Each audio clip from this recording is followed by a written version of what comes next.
ದಯಮಾಡಿ ಮುಗಿಲಾಚೆ ಸ್ವಲ್ಪ ನೋಡಿ ಎಲ್ಲರೂ, ಸಾಲಾಗಿ ಮುಕ್ಕೋಟಿ ದೇವರುಗಳು ನಿಂತರು.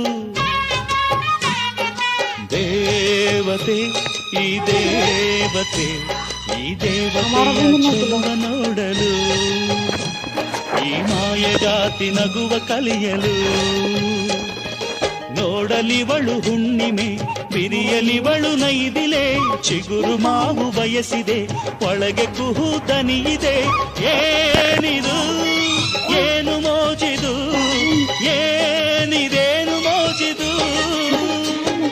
ಯಾರಿವಳು ಯಾರಿವಳು, ಸೂಜಿ ಮಲ್ಲಿ ಕಣ್ಣವಳು. ರಾಮನಳ್ಳಿ ತೋಟದಲ್ಲಿ ಕಮ್ಮನೆಂದು ಅರಳಿದಳು.